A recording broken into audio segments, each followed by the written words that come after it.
মুক্তির বিরুদ্ধে কেন কথা বলে? মুক্তির বিরুদ্ধে কথা বললে যারা খেপে যায় তারা মুমিন না মুশরিক? কথা বলতে হবে। মুক্তির বিরুদ্ধে কথা বললে যাদের কলিজায় ব্যথা লাগে তারা মুমিন না মুশরিক? আলেম ওলামারা ভাস্কর্যের বিরুদ্ধে মুক্তির বিরুদ্ধে কথা বলছে, তোমাদের যাদের কলিজায় লাগে বুঝতে হবে শিরক অন্তরে ঢুকে গেছে। আমরা কোন নেতার বিরুদ্ধে বলি না, কোন দলের বিরুদ্ধে বলি না, আমরা আদর্শিক কথা বলি, আদর্শিক কথা বলি। মুসলমানের দেশ এটাকে ভাস্কর্যের নামে মুক্তির দেশ বানানো যাবে না। ঢাকা মসজিদের শহর মুক্তির শহর বানানো যাবে না। আমরা যদি শেখ মুজিব নয়, জিয়াউর রহমান নয়, কেউ আমার বাবার মূর্তি বানায়, বাবার মূর্তিটাও মানব না।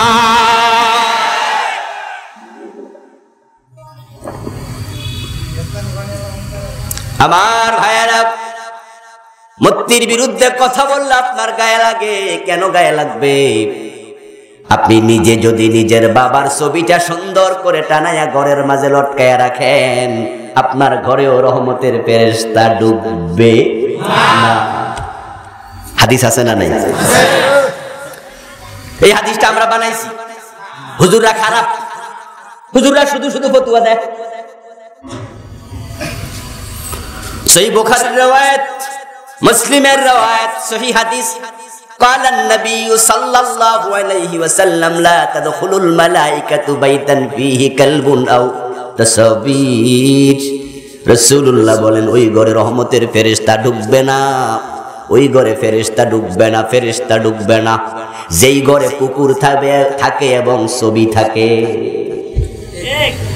কি ঢুকবে না? ফেরেশতা। কোন ফেরেশতা? রহমতের ফেরেশতা না ঢুকলে ওই ঘরে যদি তোমার মৃত্যু হয়, যে ঘরে রহমতের ফেরেশতা ঢোকে না, তাহলে তোমার মৃত্যুটা নিশ্চয় গজবের ফেরেশতা কবজ করবে তোমার জান। রহমতের ফেরেশতা ঘরের দরজায় এসে দেখবে ঘরের ছবি, ঢুকবে না। নেতার ছবি হোক আর তোমার বাপের ছবি হোক, ঠিক না বেটে? কি মহাব্বত রে, নেতার ছবিটা না রাখছে, ফেরেশতা তো আসবে না। মসজিদে ওয়াজ শুনছে, ঘরে ছবি থাকলে ফেরেশতা ঢোকে না। এখন বুড়া বেডা, লক্ষণ বেশি ভালো না, শরীরটা কয়েকদিন খুব খারাপ খারাপ লাগছে, মনে করছে কবে মরা যায়, কোয়া তো যায় না। ছেলেদেরকে অর্ডার করছে বাজারে যা, রবীন্দ্রনাথ, নজরুল, শেখ মুজিব, জিয়াউর রহমান, এরশাদ, যত মুরব্বীদের ছবি আছে সবার ছবি আন কিনা। আব্বা কেন? অর্ডার করছে, আগে শোন শুধু। ছেলেরা বাজারে যায় এত বড় বড় বড় বড় ছবি আই না, ঘরে আবার শুধু লাগা। ছেলেরা কয় আব্বা আপনি বুড়া বয়সে শুরু করলেন কি? কয় শোন, হুজুর গত সপ্তাহ ওয়াজ করছে ছবি থাকলে ফেরেশতা আসে না, শরীরটা বেশি ভালো না, আমি মরতে চাই না। আজরাইল তো ফেরেশতাই নাকি? তা শরীর যতই খারাপ হোক ফেরেশতা ঢুকতে পারবো না। মসজিদের ইমাম সাহেব হুজুর শরীর খারাপ শুনে আইছে মুরব্বিরে দেখতে, আইসা ঘরে ঢুকে দেখে ছবি আর ছবি। মুরব্বিরে কয় কি হইছে আপনার? কয় কেন আপনি তো ওয়াজ করছেন, ফেরেশতা কথা কয় না, ফেরেশতা এজন্য বেশি করে ছবি লাগাইছি। হুজুর কয় আমার ওয়াজের দুইটা অংশ ছিল, একটা ছিল ফিহি কালবুন, যদি কুত্তা থাকে, ওয়া তাসাবির, যদি ছবি থাকে। তাহলে আপনি যে ছবি লাগাইলেন, কুত্তা কি মরে না? বুড়া কুত্তা মরে না? বুড়া মিয়া কয় হ্যাঁ মরে। তো তাহলে ফেরেশতা না আইলে কুত্তাটা মরে কেমনে? তাহলে কুত্তার কাছেও তো মৃত্যুর ফেরেশতা আসে। ও মুরব্বি, যদি আপনি ছবি ঘরে লাগায় রাখেন মরবেন না তা নয়, রহমতের ফেরেশতা জান কবজ করতে আইসা যদি দেখে ঢোকার পরিবেশ নাই, আল্লাহ কবু কুত্তারে যে ফেরেশতা জান কবজ করে হেডা বাড়াই করে, কুত্তার ফেরেশতা তুই যা, থাকতে পারবা না। ইদা জা আজালুহুম লা ইস্তাখিরুনা সাআতান ওয়া লা ইস্তাকদিমুন, কুল্লু নাফসিন যায়কাতুল মাউত, মরা লাগবেই। রহমতের ফেরেশতা আইব না তো কুত্তার টাইব, থাকতে পারবা না। ঘরের মাঝে যদি এইভাবে মূর্তি বানাইলে, ছবি বানাইলে ঘরে ফেরেশতা না থাকে, রাস্তার মোড়ে মোড়ে যদি বানাতে থাকো, তাহলে পুরা দেশে রহমতের ফেরেশতা আসবে না, দেশ থেকে রহমতের ফেরেশতা চলে যাবে, গজব আসবে, গজব গজব। লাত মানাত উজ্জার বিরুদ্ধে কথা বলেছে, ওমর খেপে গেছে, তলোয়ার হাতে নিয়েছে।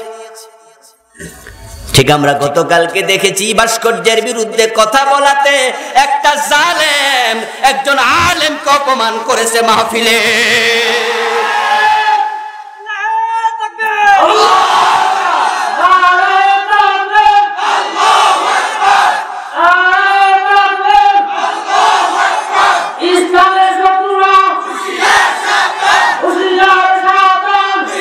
আমার ভাইয়েরা, কত চমৎকার করে প্রিয় ভাই মাওলানা আফতাব কথা বলছিলেন। ওর সামনে থেকে মাইক কেড়ে নিয়েছে, তাকে অকথ্য ভাষায় গালিগালাজ করেছে। একজন আলেমকে মাহফিলের স্টেজে গালিগালাজ করার সাহস তোকে কে দেয়? এ দুঃসাহস দেখাতে পারে যাদের অন্তরে শিরিক ঢুকেছে, এবং এই লোকটা যে জুলুম করেছে, খারাপ আচরণ করেছে, অশ্লীল গালিগালাজ করেছে, আমার ধারণা সে বাবার বৈধ সন্তান হতে পারে না।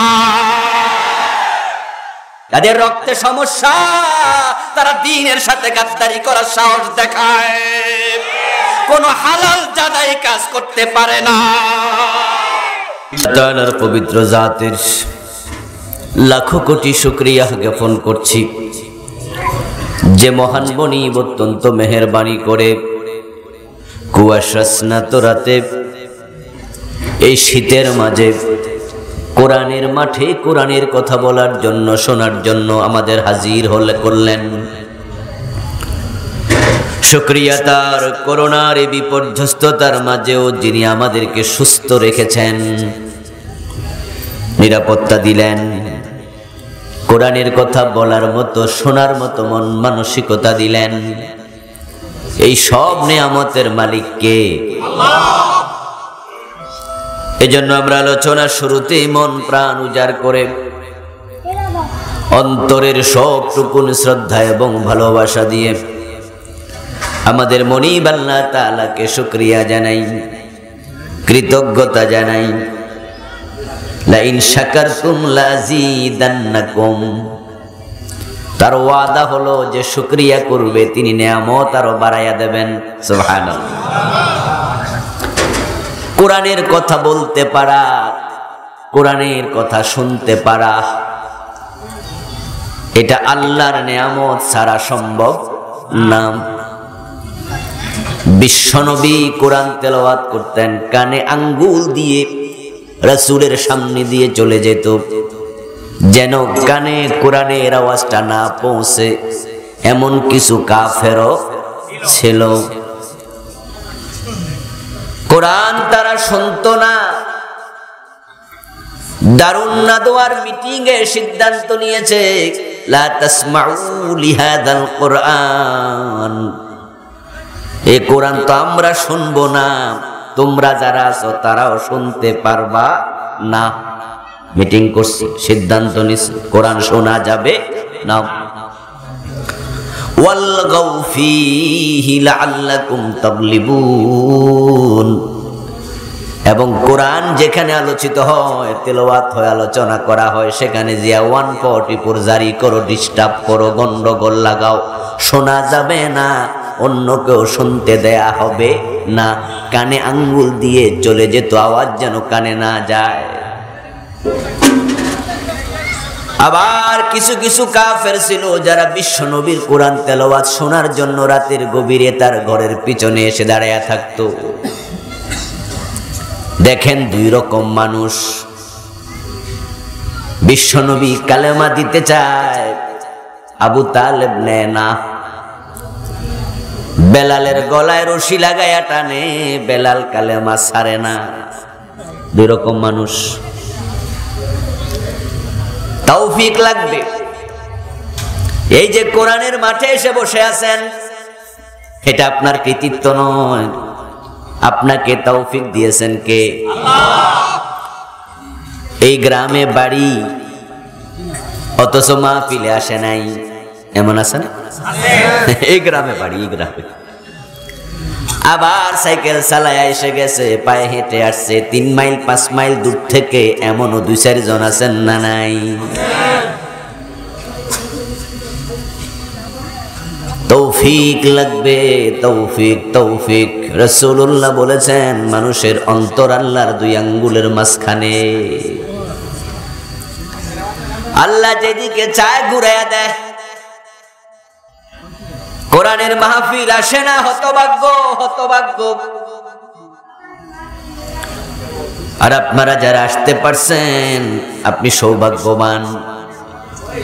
যদি শুকরিয়া করেন মরা পর্যন্ত কোরআনের পথে থাকার তৌফিক বাড়ায়া দেবেন কে? লা ইন শাকারতুম লা আযীদান্নাকুম। তাহাজ্জুদ পড়তে পেরেছেন, আল্লাহকে শুকরিয়া করেন। 2-4 টাকা আল্লাহর রাস্তায় দান করতে পারছেন, আলহামদুলিল্লাহ বলে কৃতজ্ঞতা জানান। দ্বীনের পথে চলতে পারেন, কৃতজ্ঞতা জ্ঞাপন করুন। মনে মনে যেন এই ভাব না আসে আমি ইসলামের পথে চলি, আল্লাহ বেহেশত আমারে না দিয়া দেয় কারে।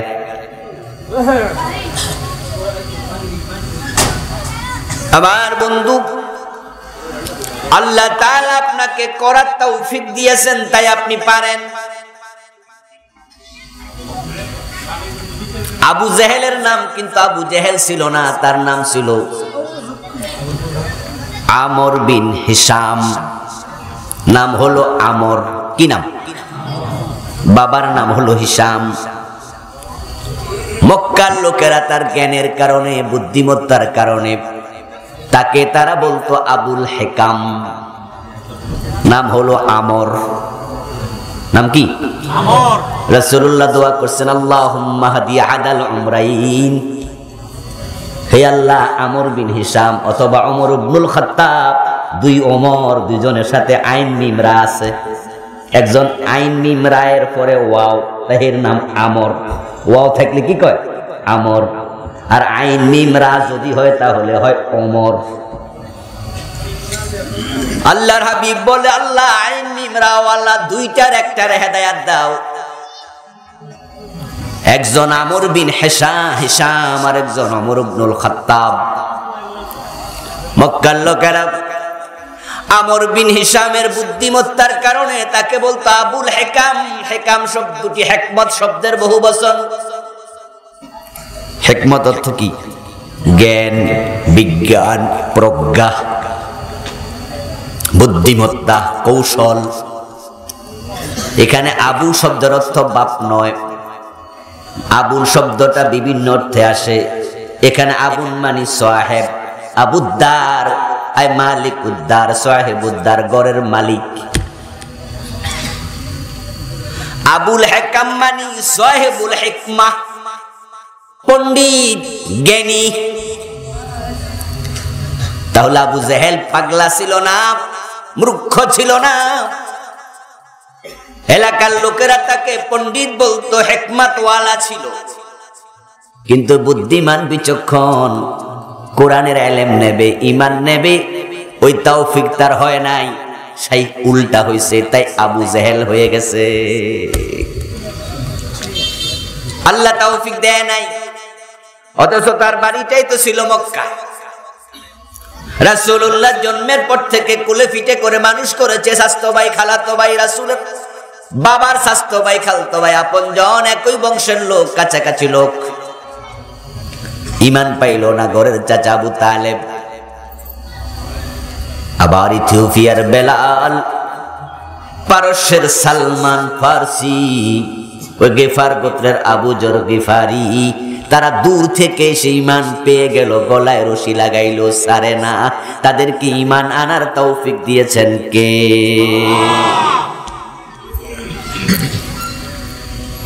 তাই কোরআনের পথে আমরা আছি, ঈমানের পথে আছি, দ্বীনের পথে আছি। আল্লাহ কারণে কণ্ঠ সুন্দর দিলে ওই সুন্দর কণ্ঠ দিয়া কোরআনের তেলাওয়াত করে। মানুষকে দিনের দাওয়াত দেয়, আবার কেউ সুন্দর কণ্ঠ পাইয়া ব্যান্ড পার্টির গায়ক হয়, বড় বড় সিনেমার নায়ক হয়, সিনেমার গায়ক হয়, যে যেভাবে লাগা। তা আমরা এসেছি কোরআনের সাথে আছি।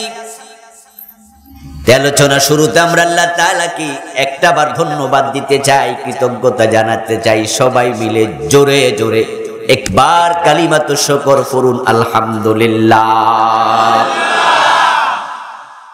সম্মানীয় দ্বীনি ভাইয়েরা, আমি আপনাদের সম্মুখে পবিত্র কোরআন মাজিদ থেকে সূরাতুল বাকারার প্রথম 3টি আয়াত কারিমা তিলাওয়াত করেছি।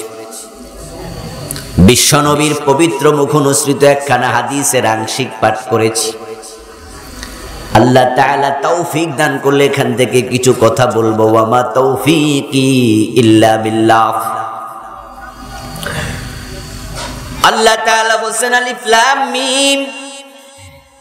আলিফ লাম মিম এর অর্থ একমাত্র কে জানেন? আল্লাহ। আল্লাহু আ'লামু বিমুরাদিহি বিহ, তিনি ভালো জানেন। এর অর্থ কি আমরা গবেষণা করতে চাই না? এগুলো হরুফে মুকাত্তাআত, বিচ্ছিন্ন হরফ, মিন আয়াতিল মুতাশাবিহাত, আয়াতে মুতাশাবিহাতের অন্তর্ভুক্ত। তাই পৃথিবীর প্রায় মুফাসসির বলছেন এগুলোর অর্থ আমরা জানি না, তা আমরাও জানতে চাই না। হাযা সিররুম বাইনাল্লাহি ওয়া বাইনা রাসূলিহি, আল্লাহ এবং রাসূলের মাঝে গোপন রহস্য, আমরা সেখানে নাক গলাতে চাই না। যালিকাল কিতাব, এটা এমন এক কিতাব, লা রাইবা ফি, এর মাঝে কোনো সন্দেহ নাই, কোন রকমের সন্দেহের সম্ভাবনাও নাই। হুদাল লিল মুত্তাকিন, এটা মুত্তাকিদের জন্য হেদায়েতকারী। বলেন সুবহানাল্লাহ। রাসূল সাল্লাল্লাহু আলাইহি ওয়াসাল্লামের উপর আল্লাহ তাআলা কোরআন নাযিল করেছেন। যে মানুষগুলো মুত্তাকি হতে চায়, এই কোরআন তাদেরকে হেদায়েতের পথ দেখায়া দেয়। আপনারা আমার সামনে পিছে ডানে বামে যারা আছেন, সকলকে মুত্তাকি হওয়া লাগবে, আমাদের সকলকেই। কারণ যারা জান্নাত পেতে চায় তাদেরকে মুত্তাকি হওয়া লাগে। আল্লাহ বলছেন তিলকাল জান্নাতুল্লাতী নুরিসু মিন ইবাদিনা মান কানা তাকিয়া, যে জান্নাত তোমরা পেতে চাও আমি আমার মুত্তাকি বান্দাদের জন্য সে জান্নাত বানায়া রাখছি। সুবহানাল্লাহ। আমি জান্নাতের ওয়ারিশ বানাবো মুত্তাকিদেরকে। মান কানা তাকিয়া, জান্নাতে যাওয়ার শখ থাকলে চলবে না, নিজেকে জান্নাতের উপযুক্ত করে তৈরি করাও লাগবে। আল্লাহর জান্নাতের মতো দামি কোনো নেয়ামত নাই। এখন এই দামি জান্নাত পেতে হলে আপনার এমএ পাস দরকার নাই, বিএ পাস দরকার নাই, কামেল পাস দাওরা পাস হলে জান্নাত মিলবে তা নয়। একটা কাজ আপনাকে করতে হবে, সেটা হলো আপনাকে মুত্তাকি হওয়ার চেষ্টা করতে হবে। এখন যারা মুত্তাকি হতে চায়, কিভাবে মুত্তাকি হওয়া যায়, কিভাবে? পীর সাহেব হুজুরের কাছে মুরিদ হলে মুত্তাকি হওয়া যায়, মাদ্রাসায় ভর্তি হলে মুত্তাকি হওয়া যায়। মুত্তাকি হওয়ার জন্য আপনাকে কোরআনের কাছে আসতে হবে। কোন পীর কোন মুরিদকে জান্নাতে নেয়ার ক্ষমতা পীরের নাই। পীরের জান্নাতটাও কার হাতে? তাই পীর আপনাকে জান্নাতে যাওয়ার জন্য কিছু কাজ করতে বলবে, কিছু কাজ ছাড়তে বলবে। কিছু কাজ করো, কিছু কাজ ছাড়ো। এখন পীর সাহেব কি করতে বলবেন, কি ছাড়তে বলবেন, তার কথা দলিল নয়, তিনি যদি কোরআনের বাহিরে কোনো কাজ করতে বলেন মুরিদের জন্য সেটা করা জায়েজ নাই। লা তাআতা লিমাখলুকিন ফি মাসিয়াতিল খালিক। রাসূল সাল্লাল্লাহু আলাইহি ওয়াসাল্লাম বলেন আল্লাহকে নারাজ করে কোন মাখলুকের কোন আদেশ মানা যাবে না। তাই ফির আপনাকে জান্নাতের পথ দেখাতে পারবে না। মুত্তাকি হতে চান, জান্নাতি হতে চান, আপনাকে কোরআনের কাছে আসতে হবে। কোরআন আপনাকে জান্নাতের পথ দেখাবে। পীর সাহেব কেমনে দেখাবে? মাহফিলে আসছেন, বক্তার ওয়াজ শুনবেন, বক্তা আপনাকে জান্নাতের পথ দেখাবে। আপনি যদি এটা মনে করেন তাহলে আপনি ভুলের মাঝে আছেন। বক্তা জান্নাতের পথ কেমনে দেখাবে? বক্তা তো নিজে দূরে গেলে দিকটাই চিনে না। ঢাকার বক্তা চট্টগ্রাম গেলে পূর্ব পশ্চিমে চিনে না। সিটাঙের বক্তা রাজশাহী ওয়াজ করতে গেলে কোনটা পশ্চিম দিক নিজেই জানে না। এরকম পেশ আপনাদের লাগে না? পীর সাহেব হুজুরের লাগে না? তো পূর্বী পশ্চিম যে চিনে না সে জান্নাতের পথ কেমনে দেখাবে? এই জন্য বক্তার ওয়াজ যতক্ষণ কোরআনের সাথে মিলবে ততক্ষণ নেওয়া যাবে। যখন বক্তার কথা কোরআন হাদিসের সাথে মিলবে না, বক্তার কথার এক আনা দামও থাকবে না। তাই তো বিশ্বনবী বলছেন মান ক্বালা বিহি সাদাকা। যে কোরআন দিয়ে কথা বলবে, কোরআন নিয়ে কথা বলবে, শুধু তার কথাই সত্য, কোরআনের সাথে মিলবে না, তার কথা সত্য হতে পারে না। এই জন্য বন্ধু, কোরআনের কাছে আসবে বক্তা, কোরআন থেকে বলবে। কোরআনের কাছে আসবে পীর সাহেব, কোরআন থেকে বলবে। কোরআনের কাছে আসবে ওস্তাদ, কোরআন থেকে বলবে। সব মানুষ কোরআনের কাছে এসে কোরআন থেকে যখন বলবে, কোরআন থেকে মানবে, তখন তা ব্যক্তির কথা নয়, কোরআনের কথাটা স্বয়ং আল্লাহর কথা।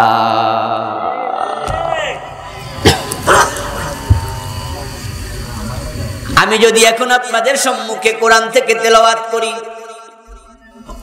উনি যদি তেলাওয়াত করে, কোরআন তেলাওয়াত কালে কারো কথা বলা জায়েজ নাই, বরং চুপ করে থেকে উনার তেলাওয়াত শোনা ফরজ। কারণটা কি? কারণ হলো কোরআন যেটা তেলাওয়াত করছে, তেলাওয়াতকারী যে শব্দগুলো করে শোনাচ্ছে, এগুলো তার মুখ দিয়ে বের হলেও শব্দগুলো তার নয়, শব্দগুলো কার? আল কোরআনু কালামুল্লাহ, কোরআন আল্লাহর কথা। আমার বন্ধু আল্লাহ তাআলা সন্দেহাতীত করে কোরআন নাজিল করলেন। নাজিলের উদ্দেশ্য হলো যারা মুত্তাকি হতে চায় কোরআন তাদেরকে হেদায়েত দেয়, হুদাল্লিল মুত্তাকিন। যারা মুত্তাকি হতে চায় না কোরআন তাদেরকে জোর করে হেদায়েত দেয় না। কোরআন মুত্তাকিদের জন্য হেদায়েতের কিতাব। এই কথার অর্থ এই নয় যারা মুত্তাকি হয়ে গেছে তাদেরকে হেদায়াত দেবে। তারা হেদায়াত না পাইলে মুত্তাকি হইল কেমনে? আর মুত্তাকি যদি হয়ে যায় হেদায়াত তো পেয়ে গেছে, নতুন হেদায়াতের কি দরকার? তাই মুত্তাকিদের জন্য হেদায়াতের মানে হলো আস-সাইরিনা ইলা তাকওয়া। কোরআনের কাছে যারা যাবে মুত্তাকি হওয়ার মন নিয়ে যাওয়া লাগবে। অন্তরে থাকবে আমি হেদায়াত চাই, আমি মুত্তাকি হতে চাই, এজন্য আমি কোরআনের কাছে গেলাম। তাহলে কোরআন আপনাকে এবার হেদায়াতের পথ দেখাতে শুরু করবে। আর হেদায়াত নেয়ার মন নাই, মুত্তাকি হওয়ার চিন্তা নাই, আপনি কোরআন পড়ে কোনো লাভ নাই। কোরআনের হাফেজ হবেন, মুফাসসির হবেন, বড় আলেম হবেন, কিন্তু হেদায়াত পাবেন না। কারণ যে মুত্তাকি হতে চায় না, হেদায়াত নিতে চায় না, কোরআন তারে হেদায়াত দেয় না। মূলত কোরআন কিন্তু শুধু মুত্তাকিদের জন্য আসে নাই। আল্লাহ তাআলা সূরা আল বাকারার অন্য আয়াতে বলছেন শাহরু রমাদানাল্লাযী উনজিলা ফীহিল কুরআন হুদাল লিন-নাস। আমি এটা শুধু মুত্তাকিদের জন্য পাঠাই নাই, আমি রমজানে কোরআন নাজিল করেছি হুদাল লিন-নাস, বিশ্ব মানবতার জন্য, সব মানুষের জন্য, সব মানুষকে হেদায়েত দেওয়ার জন্য কোরআন পাঠাইছি। আর এতে বলো হুদাল লিল মুত্তাকিন, আমি মুত্তাকিদের জন্য পাঠাইছি। আল্লাহর কথা তো দুই রকম হয়ে গেল। কোরআন আসছে সব মানুষের জন্য, এবার জবাব দিন তো, হিন্দু কি মানুষ না? ওরা কি হেদায়েত পাইছে? কথা বলতে হবে, হেদায়েত পাইছে? আপনি বলবেন ওরা তো কোরআন পড়ে না, আমি বলবো এই কথাও ঠিক না। হিন্দুদের মাঝে গিরিশচন্দ্র সেনের নামটাও আছে না নাই? সে কি কোরআন পড়ে নাই? গিরিশচন্দ্র সেন একা নয়, এরকম কত হিন্দু পণ্ডিত, খ্রিস্টান পণ্ডিত আছে, কোরআনের পুরা তাফসীর লিখছে। কোরআনের তাফসীর লিখেছে ইংরেজি ভাষায় খ্রিস্টান। গিরিশচন্দ্র সেন শুধু অনুবাদ নয়, তিনি কোরআনের সংক্ষিপ্ত ব্যাখ্যাও লিখেছেন। গিরিশচন্দ্র সেন কোরআনের আলেম, কোরআন সম্পর্কে অনেক জানে, কিন্তু হেদায়াত পায় নাই, কারণ হেদায়াত নেয়ার চিন্তা মাথায় নিয়ে কোরআন পড়ে নাই। এখন আমাদের দেশে যারা আমরা কোরআন পড়ি, সবাই কি হেদায়াত নেয়ার জন্য পড়ি? হেদায়াত নেয়ার জন্য পড়লে তো আপনি বুঝতে চাইতেন যে আল্লাহ কি কইছে। আমার বন্ধু, এই দেশের হাজার হাজার কোরআনের পাঠক আছে, যারা কোরআনে আল্লাহ কি বলেছে জানার চিন্তাটাও নাই। হেদায়েত তো আরো পরের কথা।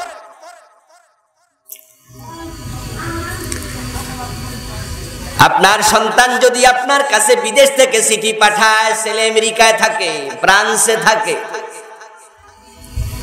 আপনার সন্তান আমেরিকা থেকে, ফ্রান্স থেকে আপনার কাছে ইংরেজিতে একটা চিঠি পাঠাইছে, ওই চিঠিটা হাতে নিয়ে আপনি বানান কইরা কইরা বারবার পড়বেন, বুঝি আর না বুঝি, প্রথম থেকে শেষ পর্যন্ত, সকালে একবার, বিকালে একবার, সকালে একবার, বিকালে একবার, এরকম চিঠি পড়বেন কেউ? কথা বলতে হবে। পড়বেন? পড়বেন বানান কইরা কইরা, এ বি সি এরকম কইরা কইরা পড়বেন? ইংরেজি চিঠি আপনি যখন দেখবেন ইংরেজি, তখন আপনি বলবেন আমি তো এটা বুঝি না, আমিও 7 পাস, দেখে দেখে পড়তে পারি, কিন্তু কি লিখছে ছেলে আমি তো বুঝি না। তো কইরা লাভ কি যদি না বুঝি? তাই যে বোঝে আমি তার কাছে দৌড়াইয়া যাব চিঠিটা নিয়ে, ঠিক না? ওই যে পাশের স্কুলের হেডমাস্টার স্যার, উনি আমার পাশের গ্রামের লোক, চল ওখানে যাও। ওনার কাছে গিয়ে আপনি বলবেন যে স্যার ইংরেজি চিঠি লিখছে আমার ছেলে। হেডমাস্টার সাহেব যদি আপনার সাথে একটু তাল মিলিয়া পড়ে, 2-4 অক্ষর আপনিও বানান করে তারে দেন, হেডমাস্টার পইরা কয় আমিও তো বুঝি না। আপনি তখন একটা তাকে বেংসি কাইটা আস্তে করে বলবেন, আলু পড়ছো, লেখাপড়া কি করছো? হেডমাস্টার পারে না, তাই বলে বাড়িতে আনবেন নাকি আরো বড় শিক্ষিত খুঁজবেন? তাহলে গাজীপুর কলেজের প্রিন্সিপালের কাছে যাই, ইংরেজি লেকচারারের কাছে যাই, কি লেখছা আমার ছেলে আমার জানতে হবে। আমার বন্ধু, সেই চিঠি নিয়ে আপনি বিভিন্ন শিক্ষক খুঁজবেন অর্থ বুঝার জন্য। আল্লাহ আপনার কাছে একটা চিঠি লেখছে আজ থেকে 1400 বছর আগে, ওই চিঠি আপনার ঘরে আছে। ওই চিঠির প্রথম সূরা ফাতিহা 40, 50, 80 বছর পড়তেছেন প্রতিদিন নামাজে বারবার, কিন্তু আমার আল্লাহ চিঠিতে কি বলছে জানার চিন্তাটাও নেই। কিসের হেদায়েত নেবেন? এই জন্য তো মানুষগুলো আজকে হেদায়েত বঞ্চিত। তারা হেদায়েতের জন্য কোরআনের কাছে যায় না। তারা মানুষ মরলে কোরআন পড়ে, সকাল বিকাল তেলাওয়াতের জন্য কোরআন পড়ে, তারা শুধু শুধু তেলাওয়াতের জন্য পড়ে, আল্লাহ কি বলছে জানতে চায় না, আবার যেটা জানে সেটা মানতেও চায় না। তাই তারা হেদায়েত বঞ্চিত। এ কোরআন শুধু মুসলিম বিশ্ব মানবতার জন্য, শুধু মুসলমানের জন্য নয়, আপনার আমার জন্য নয়, সবার জন্য। গিরিশচন্দ্র সেন পড়েছে, হেদায়াত নেয়ার মানসিকতা নাই, হেদায়াত পায় নাই। দোষটা কোরআনের না গিরিশচন্দ্র সেনের চিন্তার দোষ? গিরিশচন্দ্র সেনের দোষ, চিন্তার দোষ। কোরআনের মাহফিলে আসছেন, উদ্দেশ্য কি? হুজুরের কণ্ঠ কেমন, চেহারা কেমন, কিছুক্ষণ শুনবো। কণ্ঠ চেহারা ভালো নয়, উঠে চলে যাব। হুজুরের সাথে টুপির মিল আছে কিনা, পাঞ্জাবির মিল আছে কিনা, এগুলো যদি মিলে তাহলে বসে যাব, যদি না মিলে উঠে চলে যাব। হুজুরের কথা ভালো লাগে না, নিজের মন মতো হয় না, চলে যাবেন। বহিয়াছো পাউনি করস, হাইরে ফলের ঝুড়ি, লক্ষ বছর ঝর্ণায় ডুবে রস পায় না কোনড়ি। নজরুল বলেন, ও ফলের জুড়ি, কত ফল তুই বহন করলি, তোর মাঝে রেখে কত আপেল বিক্রি হলো, কত আঙ্গুর কত কমলা বিক্রি হলো, বিক্রি শেষ, তোর মাঝে এক ফোঁটা রস। নুড়ি পাথর পানিতে চুবাইয়া রাখেন গ্লাসের মাঝে 3 দিন 5 দিন, তারপরে পাথরটা তুলে যদি আপনি হাতুড়ি দিয়ে ফাটাইয়া দেন, কয় ফোঁটা পানি আছে? পানিতে ছিল পাথর, পানি পায় নাই। ফল ঝুড়িতে ছিল, ঝুড়ি রস পায় নাই। যারা কোরআন পড়ে হেদায়েত দিতে চায় না, মাহফিলে এসেও কোনো লাভ নাই। দোষটা কোরআনের নয়, দোষটা আপনার চিন্তার। হেদায়েতে আছে। ওমরের মতো একজন মানুষ দুর্দর্শ, রাসূলুল্লাহর মাথা কাটতে গেছে, ঠিক না? কথা বলেন না কেন, ঠিক কি না? রওনা দিছে, রাসূলের কল্লা কাটবে। পথিমধ্যে কেউ একজন বলছে, কই যাও ওমর, তলোয়ার খুলে দৌড়াও কোন দিকে? আব্দুল্লাহর ছেলে মুহাম্মাদের কল্লাটা নিতে যাই। সে আমাদের লাত মানাত উজ্জার বিরুদ্ধে কথা বলে, লাতের বিরুদ্ধে কথা বলে, উজ্জার বিরুদ্ধে কথা বলে, মাথা কাটতে যাই। মূর্তির বিরুদ্ধে কেন কথা বলে? মূর্তির বিরুদ্ধে কথা বললে যারা খেপে যায় তারা মুমিন না মুশরিক? কথা বলতে হবে। মূর্তির বিরুদ্ধে কথা বললে যাদের কলিজায় ব্যথা লাগে তারা মুমিন না মুশরিক? আলেম ওলামারা ভাস্কর্যের বিরুদ্ধে, মূর্তির বিরুদ্ধে কথা বলছে, তোমাদের যাদের কলিজায় লাগে বুঝতে হবে শিরক অন্তরে ঢুকে গেছে।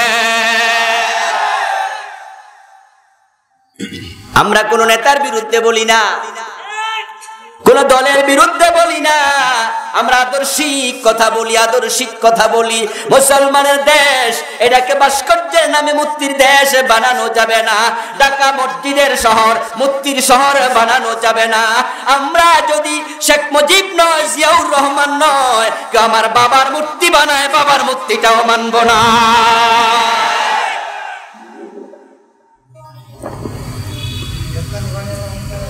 আমার ভাইয়েরা, মূর্তির বিরুদ্ধে কথা বললে আপনার গায়ে লাগে। কেন গায়ে লাগবে? আপনি নিজে যদি নিজের বাবার ছবিটা সুন্দর করে টানায়া ঘরের মাঝে লটকায়া রাখেন, আপনার ঘরেও রহমতের ফেরেশতা ডুববে না। হাদিস আছে না নাই? এই হাদিসটা আমরা বানাইছি। হুজুররা খারাপ, হুজুররা শুধু শুধু ফতোয়া দেয়। সহিহ বুখারীর রওয়ায়াত, মুসলিমের রওয়ায়াত, সহিহ হাদিস। قال النبي صلى الله عليه وسلم لا تدخل الملائكة بيتا فيه كلب أو تصوير। রাসূলুল্লাহ বলেন, ওই ঘরে রহমতের ফেরেশতা ঢুকবে না, ওই ঘরে ফেরেশতা ঢুকবে না, ফেরেশতা ঢুকবে না যেই ঘরে কুকুর থাকে এবং ছবি থাকে। কি ঢুকবে না? ফেরেশতা। কোন ফেরেশতা? রহমতের ফেরেশতা না ঢুকলে ওই ঘরে যদি তোমার মৃত্যু হয়, যে ঘরে রহমতের ফেরেশতা ঢোকে না, তাহলে তোমার মৃত্যুটা নিশ্চয় গজবের ফেরেশতা কবজ করবে তোমার জান। রহমতের ফেরেশতা ঘরের দরজায় এসে দেখবে ঘরের ছবি, ঢুকবে না। নেতার ছবি হোক আর তোমার বাপের ছবি হোক, ঠিক না বেটে? কি মহাব্বত রে, নেতার ছবিটা না রাখছে, ফেরেশতা তো আসবে না। মসজিদে ওয়াজ শুনছে, ঘরে ছবি থাকলে ফেরেশতা ঢোকে না। এখন বুড়া বেড়া, লক্ষণ বেশি ভালো না, শরীরটা কয়েকদিন খুব খারাপ খারাপ লাগছে, মনে করছে কবে মরা যায়, কোয়া তো যায় না। ছেলেদেরকে অর্ডার করছে বাজারে যা, রবীন্দ্রনাথ, নজরুল, শেখ মুজিব, জিয়াউর রহমান, এরশাদ, যত মুরব্বীদের ছবি আছে সবার ছবি আন কিন্না। আব্বা কেন? অর্ডার করছে, আগে শোন শুধু। ছেলেরা বাজারে যায় এত বড় বড় বড় বড় ছবি আইনা করে, এবার শুধু লাগা। ছেলেরা কয় আব্বা আপনি বুড়া বয়সে শুরু করলেন কি? কয় শোন, হুজুর গত সপ্তাহ ওয়াজ করছে ছবি থাকলে ফেরেশতা আসে না, শরীরটা বেশি ভালো না, আমি মরতে চাই না। আজরাইল তো ফেরেশতাই নাকি? তা শরীর যতই খারাপ হোক ফেরেশতা ঢুকতে পারবো না। মসজিদের ইমাম সাহেব হুজুর শরীর খারাপ শুনে আইছে মুরব্বিরে দেখতে, আইসা ঘরে ঢুকে দেখে ছবি আর ছবি। মুরব্বিরে কয় কি হইছে আপনার? কয় কেন আপনি তো ওয়াজ করছেন ফেরেশতা কথা কয় না, ফেরেশতা এজন্য বেশি করে ছবি লাগাইছি। হুজুর কয় আমার ওয়াজের দুইটা অংশ ছিল, একটা ছিল ফিহি কালবুন, যদি কুত্তা থাকে, ওয়া তাসাবির, যদি ছবি থাকে। তাহলে আপনি যে ছবি লাগাইলেন কুত্তা কি মরে না? বুড়া কুত্তা মরে না? বুড়া মিয়া কয় হ্যাঁ মরে তো। তাহলে ফেরেশতা না আইলে কুত্তাটা মরে কেমনে? তাহলে কুত্তার কাছেও তো মৃত্যুর ফেরেশতা আসে। ও মুরব্বি, যদি আপনি ছবি ঘরে লাগায় রাখেন মরবেন না তা নয়, রহমতের ফেরেশতা জান কবজ করতে আইসা যদি দেখে ঢোকার পরিবেশ নাই, আল্লাহ কব কুত্তারে যে ফেরেশতা জান কবজ করে হেডা বাড়াই করে, কুত্তার ফেরেশতা তুই যা, থাকতে পারবা না। ইদা জা আজালুহুম লা ইস্তাখিরুনা সাআতান ওয়া লা ইস্তাকদিমুন, কুল্লু নাফসিন যায়কাতুল মাউত, মরা লাগবেই। রহমতের ফেরেশতা আইব না তো কুত্তারটাই, থাকতে পারবা না। ঘরের মাঝে যদি এইভাবে মূর্তি বানাইলে, ছবি বানাইলে, ঘরে ফেরেশতা না থাকে, রাস্তার মোড়ে মোড়ে যদি বানাতে থাকো, তাহলে পুরা দেশে রহমতের ফেরেশতা আসবে না, দেশ থেকে রহমতের ফেরেশতা চলে যাবে, গজব আসবে, গজব গজব। লাত মানাত উজ্জার বিরুদ্ধে কথা বলেছে, ওমর খেপে গেছে, তলোয়ার হাতে নিয়েছে। ঠিক আমরা গতকালকে দেখেছি ভাস্কর্যের বিরুদ্ধে কথা বলাতে একটা জালেম একজন আলেমকে অপমান করেছে মাহফিলে।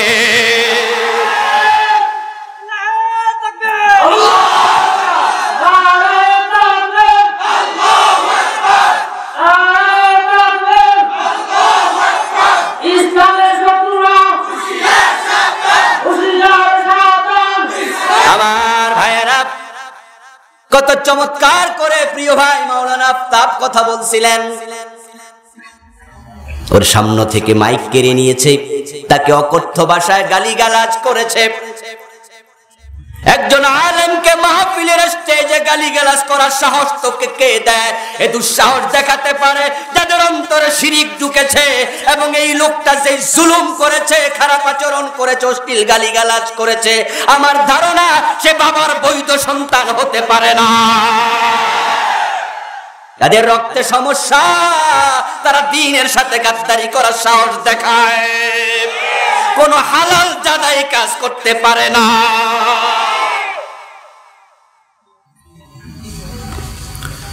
আমার বন্ধু ওমর রাদিয়াল্লাহু তাআলা আনহু তরবারি হাতে নিয়ে দৌড়াচ্ছেন। প্রতিমধ্যে একজন শুনলেন, কোথায় যাও? রাসূলের কল্লা কাটবা? ওর মিয়া মুহাম্মদ ইবনে আব্দুল্লাহর কল্লা কাটার আগে ঘর সামলাও, ঘর সামলাও। হযরত ওমর রাদিয়াল্লাহু তাআলা আনহু বলেন, মানে কি? মানে হলো তোমার বোন ফাতেমা, আমি শুনেছি সেই তো মুসলমান হয়ে গেছে। ওমর রাদিয়াল্লাহু তাআলা আনহুর ছোট বোন ফাতেমা ইসলাম গ্রহণ করেছে শুনে হযরত ওমর রাসূল সাল্লাল্লাহু আলাইহি ওয়াসাল্লামের বাড়িতে না যায়া বোনের বাড়িতে হাজির। ঘরের দরজায় পা রেখে তিনি দেখতে পান বোন যেন কাগজে লিখা কি একটা তিলাওয়াত করছে। হযরত ওমরকে দেখার সাথে সাথে বোন এটা লুকায় ফেলছে কাপড়ের ভিতরে। হযরত ওমর বললেন, তুই নাকি মুসলমান হয়েছিস, তুই নাকি কালেমা পড়েছিস, তুই মুহাম্মাদের দ্বীন নাকি গ্রহণ করেছিস। বোন মুস্কি হেসে দিয়ে বলে, ভাই তুমি ঠিকই শুনেছো, আমি এখন মুসলমান হয়ে গেছি। হযরত ওমর তাকে মারতে শুরু করলেন, থাপ্পড় কিল দেয়া শুরু করলেন। বোন জামাই দরজার পাশে ছিল, বোনকে বাঁচানোর জন্য আগাইলো, বলল আমার স্ত্রী ইসলাম গ্রহণ একাই করে নাই, আমি তার স্বামী, আমি ইসলাম গ্রহণ করেছি। হযরত ওমর তাকেও মারতে শুরু করলো। দুইজনকে মারতে মারতে হযরত ওমর ক্লান্ত হয়ে গেলেন। এক পর্যায়ে থাপ্পড় কিল দিতে দিতে ক্লান্ত হয়ে এবার আর কিলায় না, তাকে দেখে বোনের গাল ফেটে রক্ত বের হচ্ছে। হযরত ওমর বীর পুরুষ, সাহসী মানুষ, নারীরা দুর্বল, একজন বীরের জন্য দুর্বলের গায়ে হাত দেয়াটা বেমানান, তাই তিনি লজ্জিত হলেন। বোনটা তো আমারই, মেজাজটা খারাপ হয়ে গিয়েছে, তাই তাকে মারলাম, রক্ত বের হচ্ছে, ফিনকি দিয়ে। কি লজ্জিত হলেন ওমর, বীর পুরুষের জন্য দুর্বলের গায়ে হাত দেয়া সাজে না, কামড়া কি করলাম। মনটা একটু নরম হলো, বোনকে বলছে, এত মাইর খাইলি, একটা প্রতিবাদ করলি না। ফাতেমা তখন উত্তর দেয়, তুমি বড় ভাই, মারতে মারতে যদি শেষ করে দাও শহীদ হব, কালেমা থেকে এক চুলও সরাতে পারবা না। তুমি বড় ভাই, তুমি মারবা, মারো, মাইর খাবো, কিন্তু দিন থেকে সরব না। ফাতেমা তুই এমন কি দিন গ্রহণ করলি, মরে যাবি, দিন থেকে সরবি না। আমি যখন তোর ঘরে পা রেখেছি দেখেছি তুই বসে বসে কি যেন পড়তেছিলি, দে তো দেখি, লুকাইছস কেন? ফাতেমা বলে, এটা তো কোরআনের আয়াত, আমি পড়ছিলাম। হযরত ওমরের হাতে তুলে দিলেন, ওমর পড়েন সূরা তাহা, লিখা কয়েকটা আয়াত সমৃদ্ধ কাগজ, কয়েকটা আয়াত সমৃদ্ধ কাগজ হযরত ওমর হাতে নিয়ে পড়ছেন, তাহা মা আনজালনা আলাইকাল কুরআনা লিতাশকা। আওয়াজ দিয়ে বলেন সুবহানাল্লাহ। কয়েকটা আয়াত পড়ার পরেই হযরত ওমরের ভিতরে ভাবনা জাগলো, এত সুন্দর আয়াত। হযরত ওমর দেখে দেখে পড়তে জানতেন, কিছু লেখাপড়াও তিনি করেছেন। কত কবির কবিতা পড়েছি, কত লেখকের লেখা পড়েছি, আজকে যা পড়লাম এমন চমৎকার লেখা কোনোদিন পড়ি নাই। হযরত ওমর কোরআন তেলাওয়াত করলেন, বিপ্লব শুরু হয়ে গেল, চিন্তার জগতে পরিবর্তন শুরু হয়ে গেল। তলোয়ারটা তুলে হাতে নিলেন, রাসূল সাল্লাল্লাহু আলাইহি ওয়াসাল্লাম দারে আরকামে আছেন, তিনি জানেন ওখানে বিশ্বনবী সাহাবাদেরকে তালিম দেয়। হযরত ওমর ডাইরেক্টলি সেখানে চলে গেলেন, বিশ্বনবীর কাছে হাজির হলেন, হাতের তলোয়ার মাটিতে ফেলে দিলেন, রাসূলের পায়ের কাছে, কদমের কাছে তলোয়ারটা রেখে ঘোষণা দিয়ে দিলেন, আশহাদু আল্লা ইলাহা ইল্লাল্লাহু ওয়া আশহাদু আন্না মুহাম্মাদান আবদুহু ওয়া রাসূলুহু। হযরত ওমরের মতো দুর্ধর্ষ ব্যক্তি কোরআনের কাছে গেলে যদি হেদায়েত পায়, আমরা যারা কোরআন প্রেমিক, কোরআনকে ভালোবাসি, দ্বীনকে ভালোবাসি, নবীকে ভালোবাসি, হেদায়েত পাওয়ার মন নিয়ে, মুত্তাকি হওয়ার মানসিকতা নিয়ে কোরআনের কাছে গেলে এই কোরআন আমাদেরকে হেদায়েত দিতে পারে। শক্তি কোরআনের আছে না নাই? আল্লাহ তো এটাকে হেদায়েত দেওয়ার জন্যই পাঠাইছেন, কিন্তু আমরা তো হেদায়েত নেওয়ার জন্য অনেকে যাই না। বঙ্গোপসাগরে পানির অভাব নাই,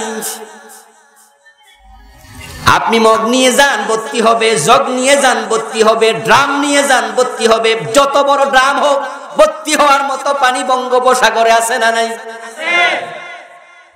কিন্তু আপনি যদি আধা লিটারের একটা আরসির বোতল নিয়ে যান, ওই আরসির বোতলটার মাঝে আরসি ভর্তি থাকে, আরসি ভর্তি একবার মুখ পর্যন্ত। এবার বঙ্গোপসাগর নিয়ে আপনি ডুবাইয়া দেন, ডুববে তো ওই জায়গা তো নাই, আগে তো ভর্তি করে রাখছো। এখন মাহফিলে আসেন, কোরআনের কাছে যান, নিজের চিন্তা খোঁজেন তো হেদায়েতটা ঢুকবো কোন জায়গা দিয়ে? আপনার কলব তো আগে ভর্তি। এজন্য কোরআন থেকে যারা হেদায়েত নিতে চায় তাদের কলবটাকে খালি করে কোরআনের কাছে যাওয়া লাগবে। যে কোরআনে যা আছে, হাদিসে যা আছে, আমি সেটা আমার ভিতরে ঢুকাবো। কোরআন হাদিসের কোন কথা যদি আমার বিরুদ্ধে যায় আমি সেটাও নেব, আমার বাবার বিরুদ্ধে যায় আমি সেটাও নেব, আমার দলের বিরুদ্ধে যায় আমি সেটাও নিতে কুণ্ঠিত হব না। তাহলে হেদায়েত ঢুকবে।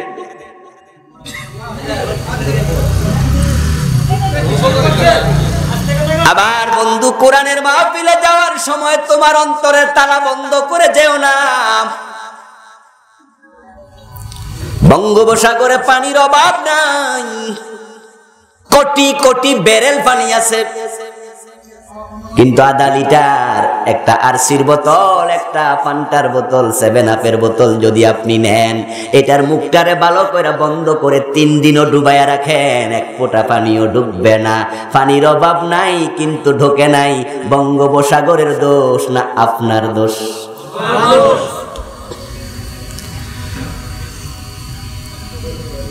এজন্য হেদায়েত নিতে হলে কোরআনের কাছে মন খুলে যেতে হবে। মান কালা বিহি সাদাকা, সত্যের কাছে যাও, সত্য পেতে চাও কোরআনের কাছে ছুটে যাও, কোরআনের কথাগুলো বলো, কোরআনের কথাগুলো আমল করো, কোরআনে যেইভাবে যা আছে সেভাবে তা মানতে থাকো, রাসূলুল্লাহ যা বলেছেন তা মানতে থাকো। এই ওহী তোমাকে আল্লাহর জান্নাত পর্যন্ত পৌঁছে দেবে। আল কোরআন হাবলুল্লাহ, কোরআন আল্লাহর রশি। কার রশি?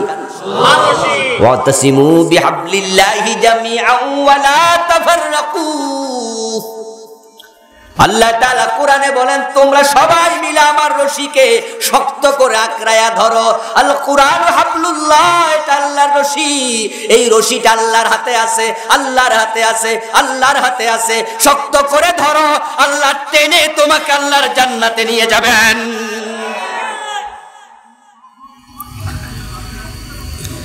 এ কোরআন আল্লাহর ওহীর অংশ, ওহীর অংশ। কোরআনের আগে ওহী ছিল, তাওরাত ওহী, জাবুর ওহী, ইনজিল। হযরত আদম আলাইহিস সালাম যখন জান্নাত থেকে দুনিয়া আসলেন, আল্লাহ তাআলা আদম আলাইহিস সালামকে তখনই বললেন, ফাইম্মা ইয়াতিয়ান্নাকুম মিন্নি হুদা ফামান তাবিয়া হুদায়া ফালা খাউফুন আলাইহিম ওয়ালা হুম ইয়াহজানুন। আল্লাহ কয়, আদম তোমাকে আমি একা একা ছেড়ে দেই নাই, তুমি জান্নাতে ছিলা। এই জান্নাত তোমার জন্য আর তোমার বউ হাওয়ার জন্য আমি শুধু বানাই নাই। এত বড় জান্নাত, জাহান্নাম বানাইছি 7টা, জান্নাত বানাইছি 8টা। জান্নাতের চেয়েও জাহান্নামের চেয়েও জান্নাতের সংখ্যা একটা বেশি। এবং এক এক জান্নাত কত বড়, কত বড়, কত বড় কেউ জানে না, কেউ জানে না কত বড় করে বানাইছে।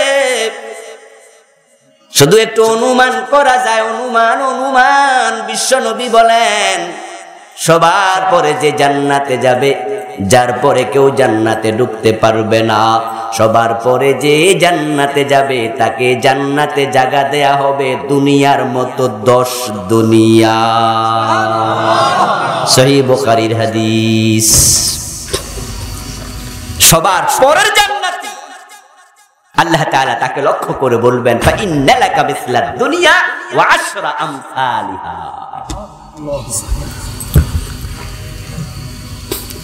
হাদিসে আসছে, আল্লাহর হাবিব বলেন, লা আরিফু মান ইয়াদখুলুল জান্নাতা আখিরা, ইন্নী লা আরিফু মান ইয়াখরুজু মিনান নার আখিরা, ফা ইন্নাহু ইয়াকুনু হুমামাম ইয়াখরুজু মিনান নার হাবওয়া। সব মানুষের পরে জাহান্নাম থেকে যে মুক্তি পাবে কারণে, ঈমানের কারণে। ঈমান যদি সরিষা পরিমাণও থাকে, সেও একদিন না একদিন জান্নাত পাবে, তবে এর আগে সে শাস্তি পাবে। জাহান্নামে জ্বলতে জ্বলতে ফাইন্নাহু ইয়াকুনু হুমামা, রাসূলুল্লাহ বলেন সে একবারে অঙ্গার হয়ে যাবে। লাকড়ি জ্বালাইলে যেমন কালো হয় সে এমন কালো হয়ে যাবে। আল্লাহ তাআলা একবার চাইবেন আমার কোন ইমানদার বান্দাকে আমি আর জাহান্নামে রাখতে চাই না। ফামান ইয়ামাল মিসকালা যাররাতিন খায়রান ইয়ারা, সামান্য ভালো আমল যদি থাকে সেটার প্রতিদান পাবে। ঈমান একটা ভালো আমল, এটা সামান্য নয়, এটা বড় ভালো আমল। ঈমানের মতো আর বড় কোনো আমল নাই, এটা সবচেয়ে বড় আমল। এখন যার ঈমানটা আছে সেও তার প্রতিদান পাবে। আল্লাহ তাআলা ফেরেশতাদেরকে লক্ষ্য করে বলবেন, ও জাহান্নামের ফেরেশতারা, আখরিজু মিনান নার মান কানা ফি কলবিহি মিসকালু হাববাতিন মিন ঈমান, যার অন্তরে সরিষা পরিমাণ ঈমান আছে তাকেও জাহান্নাম থেকে বের করে নিয়ে আসো। ফেরেশতারা জাহান্নামে ঢুকবে, যত ঈমানওয়ালা আছে তাদেরকে জাহান্নাম থেকে বের করতে থাকবে, বের করতে থাকবে। এক পর্যায়ে আল্লাহ তাআলার কাছে রিপোর্ট করবেন, আল্লাহ জাহান্নামে আর কোনো ঈমানদার নেই। গরম লাগবে, টেবিল ফ্যান অথবা হাত ফাঁকা।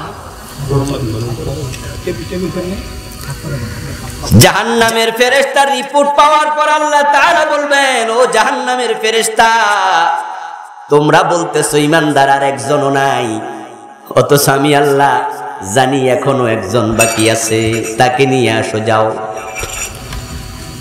জাহান্নামের প্রধান ফেরেশতার নাম হলো মালেক। কি নাম? ওই মালেক ফেরেশতাকে আল্লাহ তাআলা ডেকে বলবেন, মালেক, আমার এক মুমিন বান্দা আছে, তাকে বের করে নিয়ে আসো। আমি কোন মুমিনকে জাহান্নামে রেখে জাহান্নামের দরজা চিরদিনের জন্য বন্ধ করব না। আমি তো কোরআনে বলছি, ফামান ইয়ামাল মিসকালা যাররাতিন খায়রান ইয়ারা, যাররা পরিমাণ ভালো আমল করবে তার প্রতিদান সে পাবে।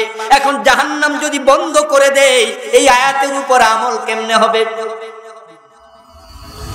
মালিক ফেরেশতা যাবেন, পুরা জাহান্নাম তন্ন তন্ন করে তালাশ করবেন, করে আল্লাহকে বলবেন, আল্লাহ, আমি তো তোমার কোন মুমিন বান্দা জাহান্নামে পাই নাই।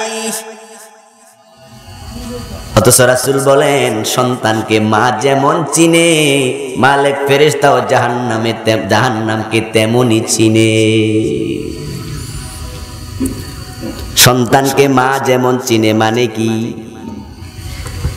আপনার মাথার তুলির কোন জায়গায় কালো তিল আছে, পিঠের কোন জায়গায় মাস আছে, আপনি নিজে জীবনও দেখেন নাই, আপনার মা সেটাও জানে। সন্তানকে মা কত চিনে, আপনি নিজেকে যা চিনেন আপনার মা আরো বেশি চিনে আপনাকে। সন্তান 10 বছর 5 বছর বিদেশ থাকে, মাকে না জানাইয়া যদি হঠাৎ করে বাড়িতে চলে আসে, সারপ্রাইজ দেবে, চমক দেবে, বাড়িতে আসবে, মারে কয় নাই। রাতের 3টা বাজে ঘরের দরজায় দাঁড়ায়া যদি মা বলে ডাক দেয়, সন্তানের কণ্ঠ চিনতে মায়ের 1 সেকেন্ডও লাগবে না, শোনার সাথে সাথে পাগলি হইয়া দৌড় মারবে। ঘুমের মাঝে ডাক দেবেন, মা বুঝে ফেলবে, আরে আমার ফোলা করতে হবে। মালিক ফেরেশতা জাহান্নামকে তেমনই চিনে, কিন্তু রিপোর্ট হলো, আল্লাহ, কেউ তো জাহান্নামে ঈমানওয়ালা নাই। আল্লাহ তাআলা বলবেন, মালিক, কান পেতে শোনো, জাহান্নামের ভিতর থেকে আওয়াজ আসছে, সুবহুন কুদ্দুসুন রব্বুনা ওয়া রব্বুল মালাইকাতি ওয়ার রূহ। আমার বান্দা ঈমানদার না হলে জাহান্নামের আগুনে আমার তাসবিহ পড়তো না। যাও, তাকে বের করে নিয়ে আসো। শব্দ ফলো করে মালিক ফেরেশতা জাহান্নামে ঢুকবেন। ঢুকে দেখবেন এমন এক জায়গা থেকে শব্দ আসছে, ওই জায়গায় কোনো মানুষ নাই, শুধু জাহান্নামের কিছু কীটপতঙ্গ পড়ে আছে। কীটপতঙ্গগুলো সরাবেন, সরাইয়া দেখবেন কীটপতঙ্গের নিচে অঙ্গার হইয়া একটা কঙ্কালের মতো দেহ পড়ে আছে, ওই দেহের মুখ থেকে আল্লাহর তাসবিহ বের হচ্ছে। ওটারে দইরা টাইনা তুলবে, ফা ইন্নাহু ইয়াকুনু হুমামা, একবারে সেটা লাকড়ির অঙ্গার। তুলে আবার বলবে, আল্লাহর বান্দা তোমার মুক্তির ঘোষণা আসছে, তুমি মুক্তি পেয়ে গেছো, সুবহানাল্লাহ। ঈমানের কারণে আল্লাহ তোমাকে আজকে ছেড়ে দিয়েছেন, যাও জাহান্নাম থেকে বেরিয়ে। ইয়াখরুজু মিনান নার হাফওয়া, কিন্তু বের হবে কেমনে? এত জীর্ণসার, এত শীর্ণ হয়ে গেছে, জীর্ণ শীর্ণ, হাঁটার বল নাই, দাঁড়াতে পারে না। রাসূল বলেন হামাগুড়ি দিয়া দিয়া, ক্রলিং করে করে, নিতম্বে ভর দিয়া দিয়া, আস্তে আস্তে টুক টুক টুক টুক করে করে বের হবে। এবার ফেরেশতারা তাকে পথ দেখায় বলবে, তোমাকে বের করেছি, তুমি আর জাহান্নামে থাকা লাগবে না, ওই যে জান্নাত দেখা যায়, জান্নাতে তুমি ঢুকে যাও। সুবহানাল্লাহ পড়বেন নি? ঈমান ঈমান ঈমান ঈমান ঈমান, ঈমান নিয়ে মরো, ঈমান হারাইও না।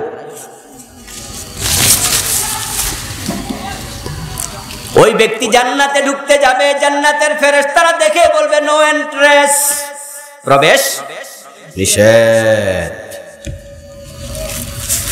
এই জাতীয় শীর্ণ জীর্ণ দেহ নিয়ে, কালাইয়া শরীর নিয়ে জান্নাতে প্রবেশ করা যায় না। কালো মানুষ জান্নাতে ঢুকতে পারবে না। জান্নাতি যারা হবে, আহলুল জান্নাহ জুরদুন মুরদুন মুকাহহালিন ওয়া হুম আবনাউ 30 আও 33 সানা। রাসূলুল্লাহ বলেন জান্নাতীরা হবে সুঠাম দেহের অধিকারী, সূরাতুহুম কাবিহিম আদম, উচ্চতা হবে তাদের বাবা আদমের মতো 60 গজ। সুবহানাল্লাহ। আর তুমি মিয়া জ্বলতে জ্বলতে একটুকু হয়ে গেছো, গায়ের হাড়ি মাংস সব জ্বলে গেছে। জান্নাতি তো হবে সুঠাম দেহের অধিকারী, জুরদুন মুরদুন মুকাহহালিন, তাদের মোজ থাকবে না, দাড়ি থাকবে না, সুঠাম দেহের অধিকারী, অনেক বড় লম্বা, এবং তাদের দেহ হবে নাদুস নুদুস সুন্দর, চোখগুলো হবে মনে হবে মাত্র সুরমা দিয়েছে, এত সুন্দর। নো এন্ট্রেন্স, প্রবেশ নিষেধ। আল্লাহর বান্দা বলবে, মিয়া তোমরা কারা, আমার ঢুকতে দাও না? আমার আল্লাহ তো আমার অনুমতি দিছে, বের করেছে জাহান্নাম থেকে।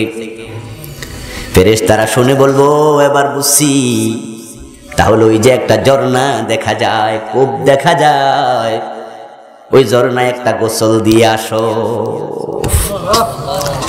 জান্নাত জাহান্নামের মাঝখানে ঝর্ণার নাম হবে নাহরুল হায়াত।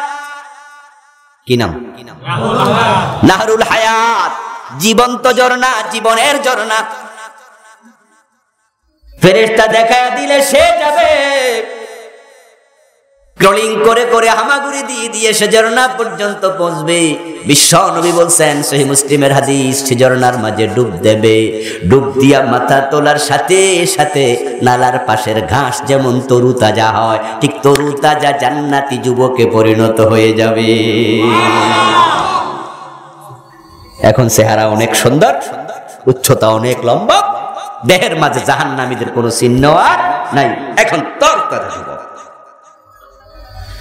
তারপরে জান্নাতে ঢুকবে, কিন্তু ফায়ুতাখায়্যালু ইলাইহি আন্নাহা মালাহ, তার কাছে মনে হবে জান্নাত তো পরিপূর্ণ, বিশাল প্রাসাদ, গেটে লেখা দারু আবি বকর সিদ্দিক, আবু বকর সিদ্দিকের বাড়ি। তখন সে বুঝবে এটা আমার জন্য না। সামনের বিল্ডিং এ যায় দেখবে গেটে লেখা ওমরের বাড়ি, ওসমানের বাড়ি, তলহার বাড়ি, জুবাইরের বাড়ি। এইভাবে সব বিল্ডিং এ মানুষ দখল করে ফেলছে। তার কাছে মনে হবে জান্নাত পরিপূর্ণ হয়ে গেছে। তখন সে বলবে, আল্লাহ জান্নাত দিলা, থাকার জন্য একটু জায়গা দিবা না? সুবহানাল্লাহ। আল্লাহ তাআলা বলবে, বান্দা তোরটাও আছে, খুঁজানে খোঁজ বেটা, দিছি তো হেডে তো বেশি ঢুকাইতে দিছি, খুঁজানে যা। সে ব্যক্তি 3 বার বলবে, আল্লাহ খুঁজে খুঁজে হয়রান হয়ে, আল্লাহ আমারটা তো পাই না। আল্লাহ বলবেন, বান্দা ঠিক আছে, এখন তুই আমার কাছে চা, পাস না যেহেতু তুই নিজে চা, তুই বল তোর কতটুকু লাগবে। সুবহানাল্লাহ। ও বেটা মনে মনে কয় আল্লাহ জান্নাত দিয়েছো, জাহান্নাম থেকে মুক্তি দিয়েছো, এটাই তো বেশি, বেশি দরকার নাই। আল্লাহ আমাকে সামান্য দাও। সে উত্তরে বলবে সামান্য দাও। আল্লাহ তাআলা তখন বলবেন, কি বলবেন? এই কথাটা বলতে গিয়ে বিশ্বনবী এমন জোরে হাসি দিলেন, উনার মাড়ির দাঁতও দেখা গেল। স্বাভাবিকত বিশ্বনবী জোরে হাসি দিতেন না, মুস্কি হাসতেন, কিন্তু এই কথা বলতে গিয়ে এমন জোরে হাসি দিলেন দাঁতের মাড়ি পর্যন্ত দেখা গেল। আল্লাহর হাবিব বলেন, ওই বান্দা যখন বলবে সামান্য দিলে চলবে, আল্লাহ তখন বলবেন সামান্য না, ফা ইন্না লাকা মিসলাদ দুনিয়া ওয়া আশরা আমসালিহা, দুনিয়ার মতো 10 দুনিয়া জায়গা রেখে দিয়েছি। তোর জন্য রাখছি রে বান্দা, তোর জন্য। সবার পরে যদি 10 দুনিয়া জায়গা পায় একজন জান্নাতি, সবার আগে যারা যাবে তারা কি পরিমাণ পাবে? আল্লাহ তাআলা 8টা জান্নাত বানাইছে, জাহান্নাম কম বানাইছে, জান্নাত বেশি বানাইছে, ঠিক কি না? এখানে আমরা কোন প্রসঙ্গ থেকে আসছিলাম জানি?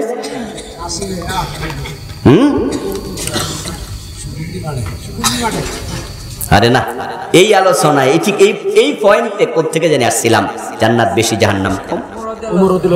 ও হযরত ওমর, ওমর থেকে আরো সামনে গেছিলাম। হ্যাঁ,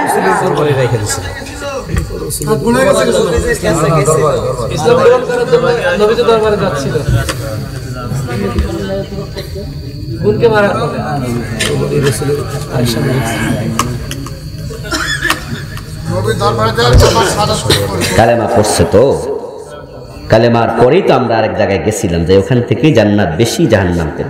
আচ্ছা ঠিক আছে, আওয়াজ যেন না হয়, আওয়াজটা কম হোক, ছোট্ট করে চালিয়ে রাখেন।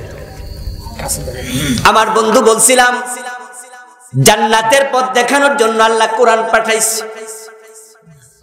এখন এই জান্নাত যে বেশি বানাইছে, অনেক বড় করে বানাইছে, এই জান্নাত যদি পেতে হয় আপনাকে কোরআনের কাছে যেতে হবে। জান্নাতের পথ বলছিলাম হযরত আদমের প্রসঙ্গে, এত বড় জান্নাত আদম আর হাওয়ার জন্য বানায় নাই, ঠিক কি না?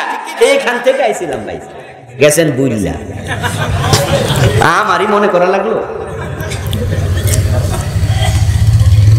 আদম আলাইহিস সালাম আল্লাহ দুনিয়ায় পাঠালেন, মা হাওয়ারে পাঠালেন। মনে রাখবেন, ওই গাছের কাছে গেছে, গাছের ফল খাইছে, তাই বলে শাস্তি হিসাবে আল্লাহ দুনিয়ায় পাঠান নাই। এটা আল্লাহর পরিকল্পনা, আল্লাহর পরিকল্পনা। সহিহ মুসলিম হাদিসটা এসেছে, অনেকে বলে শাস্তি স্বরূপ পাঠাইছে, গানও লিখছে, একটা গন্ধমের লাগিয়া সৃষ্টি করিল খোদা দুনিয়া, আদম খাইলো আর হাওয়া খাইলো, এরপরে কি ইবলিস শয়তানে তার আশা পুরাইলো। টুনটুনা টুনটুন গান আছে না? আমি ভালো কইরা সুর দিয়া গাই না, গাইলে ইউটিউবাররা কাইটটা আবার এটা গানে লাগাই দেয়। এই জন্য আমি এমন ভাবে গাইছি এটা যেন জুট করতে না পারে। কিছু কিছু বক্তা আছে তাদের গানের সাথে সিনেমার গান জুড়ে দেয়, আছে না? ওরা মানুষের বোঝানোর জন্য হয়তো গাইছে, আর এত সুন্দর করে কাইটটা নিয়ে সিনেমার গানের লগে টিকটক বানিয়েছে। এই জন্য আমিও চালাক আছি, এমন ভাবে গান হইরা যেন কুলাইতে না পারে। গান গেয়েছে, একটা গন্ধমের লাগিয়া সৃষ্টি করিল খোদা দুনিয়া, আস্তাগফিরুল্লাহ, আদম খাইলো আর হাওয়া খাইলো, ইবলিস শয়তানে তার আশা পুরাইলো। এই চিন্তার বিরোধী হাদিস, সাংঘর্ষিক। হযরত মূসা আলাইহিস সালামের সাথে আদম আলাইহিস সালামের সাক্ষাৎ হলো। নবী মুহাম্মদুর রাসূলুল্লাহ বলছেন, সাক্ষাৎটা কোথায়? রূহের জগতে নাকি মেরাজের রাতে? আল্লাহর রাসূল বলেন নাই, ব্যাখ্যা করেন নাই, তিনি বলছেন সাক্ষাৎ হলো সাক্ষাৎ হওয়ার পরে মুসা আলাইহিস সালাম আদম আলাইহিস সালামকে ধরে বসলো, বাবা আদম আপনি কেন ওই গাছের কাছে গেলেন? যদি না যাইতেন তাহলে আপনারে আল্লাহ জান্নাত থেকে বের করতো না, আমরাও তো আপনার পৃষ্ঠদেশে মেরুদণ্ডের হাড্ডিতে ছিলাম, আপনিও আরামে থাকতেন, আমরাও আরামে থাকতাম। ওই গ্যাসের কাছে গেলেন, গ্যাস লাগাইছে। আদম আলাইহিস সালাম বলে, মুসা তুমি আমার দোষটা দিলা।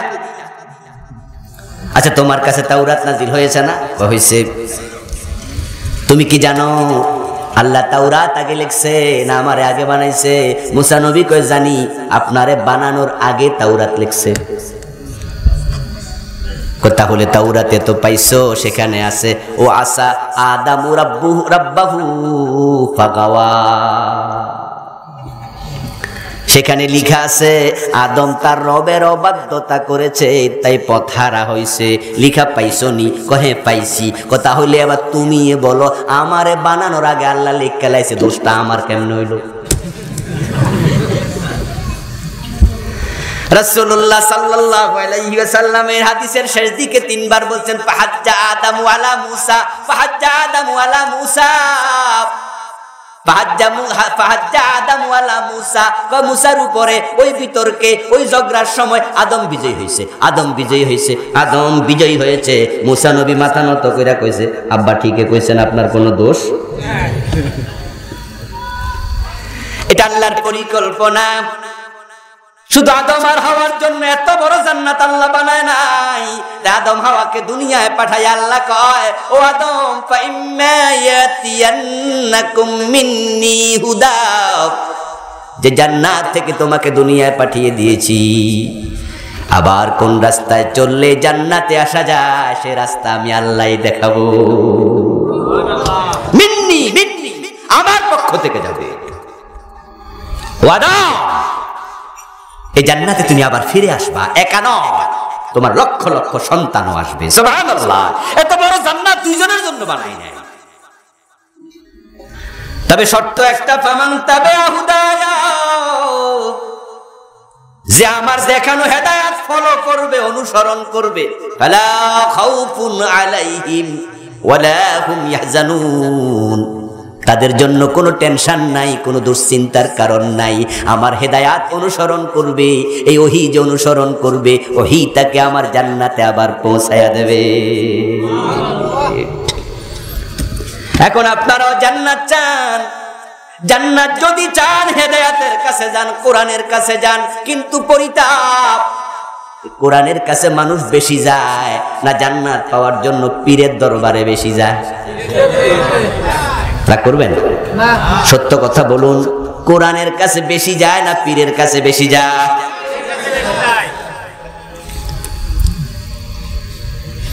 আমরা যারা কোরআন পড়তে যাই, কোরআনের কাছে যাই, মাদ্রাসা আছে কোরআনের, এখানেও আছে মক্তব, এখানেও আছে মাদ্রাসা, আরো কত আছে।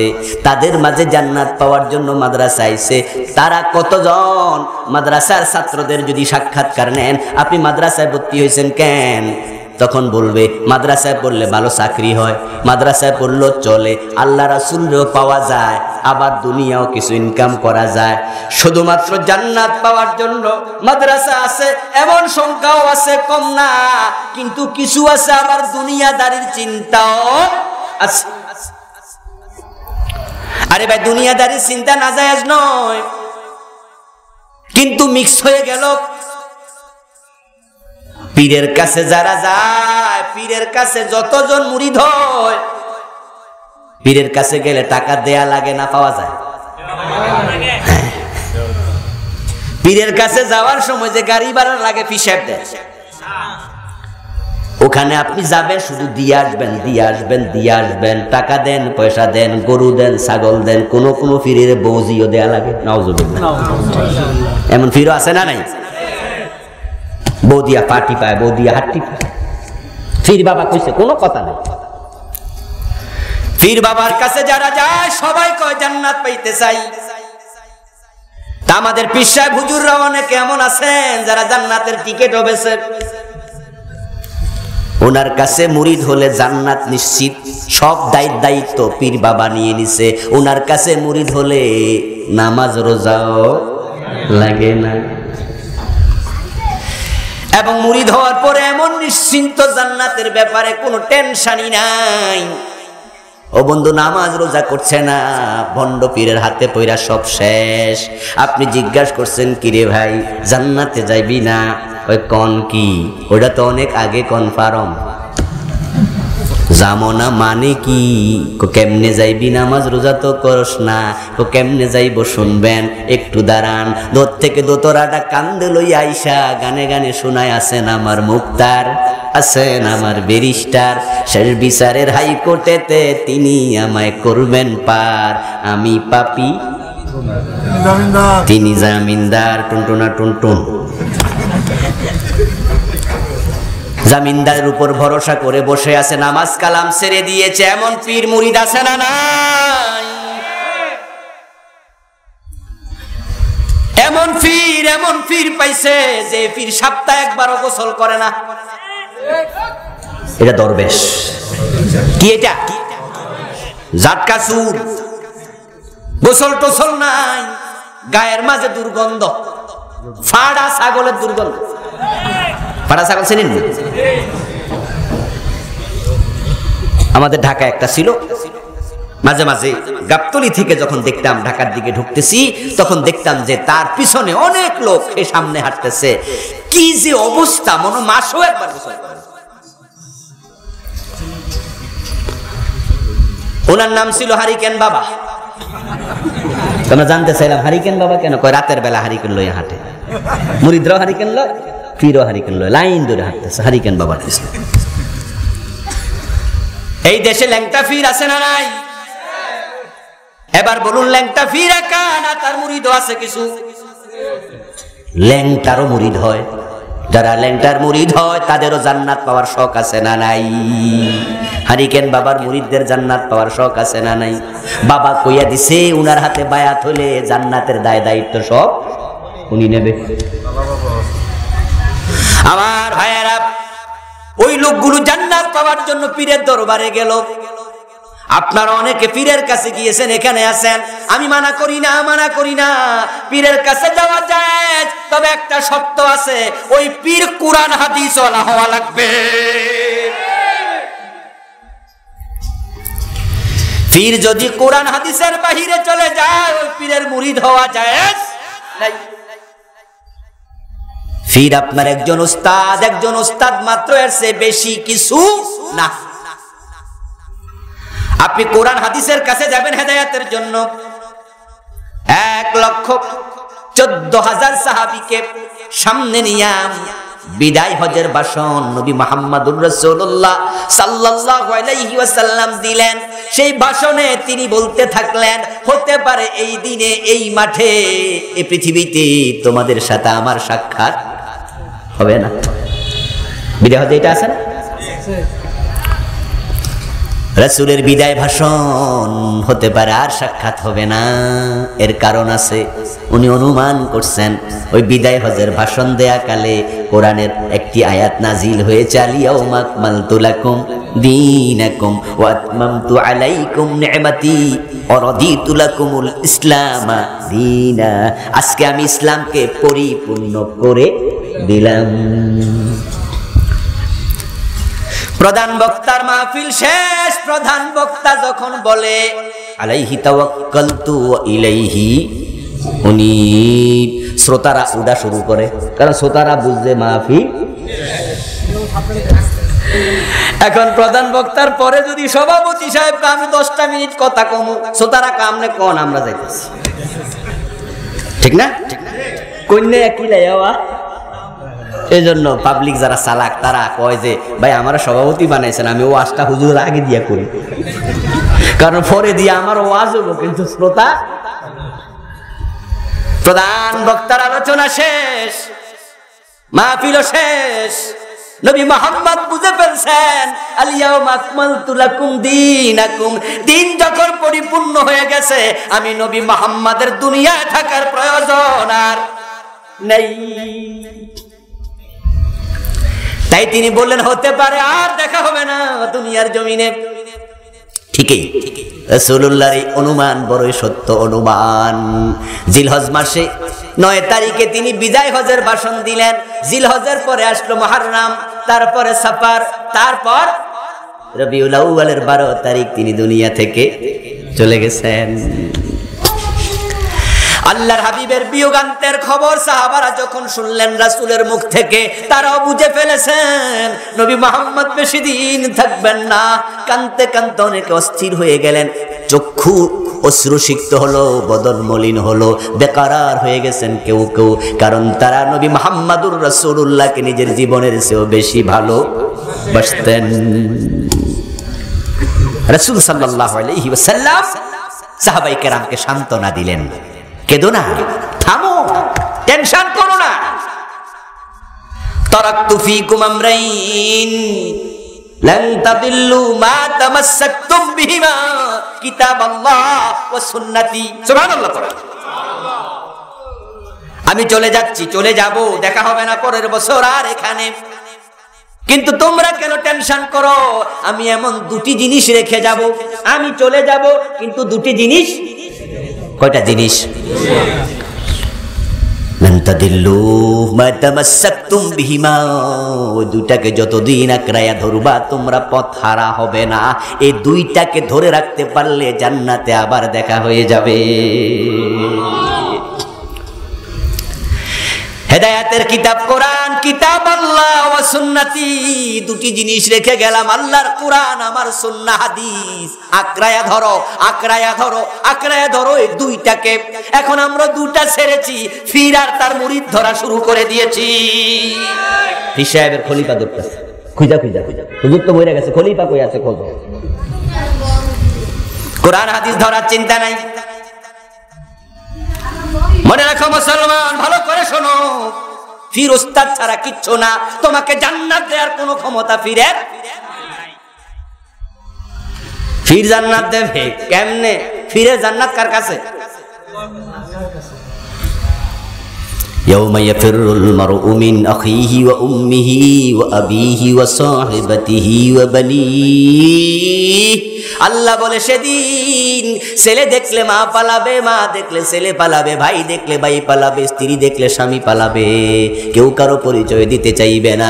লিকুল্লি ইমরিইম মিনহুম ইয়াউমা ইযিন শাআনুন ইউগনি, প্রত্যেকে নিজের চিন্তা অস্থিরিয়া নাফসিয়া নাফসি। আল্লাহ কয় ছেলে দেখলে মা পালাইয়া যাবে, বাপ দেখলে ছেলে পালাবে, আর আপনি কোন আমার জামিনদার আছে পিসা,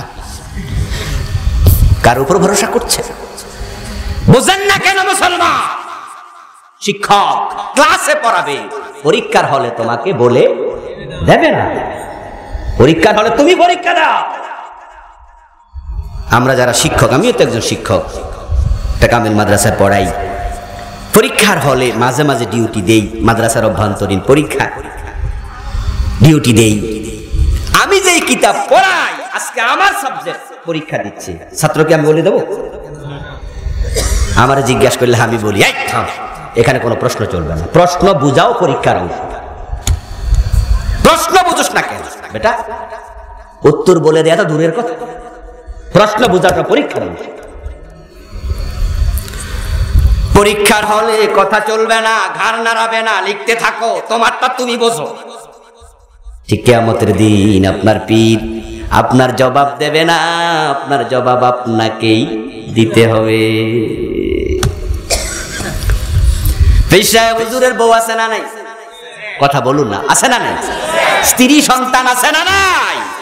আল্লাহর কোরআনের বক্তব্যের আলোকে বলুন তো, পীর সাহেব হুজুর বউ দেখলে থামবে না, দৌড় মারবে? সন্তান দেখলে দাঁড়াবে না, পালাবে? তো বউ দেখলে, ছেলে মেয়ে দেখলে পালাবে আল্লাহ কয়। আর আপনি কেডা? ছাগলের 3 নাম্বার বাচ্চা। ছাগলের 3 নাম্বার বাচ্চা বোঝেন তো? ছাগলের দুধের ওলানে বাট আছে কয়টা? কথা বলতে হবে, কয়টা?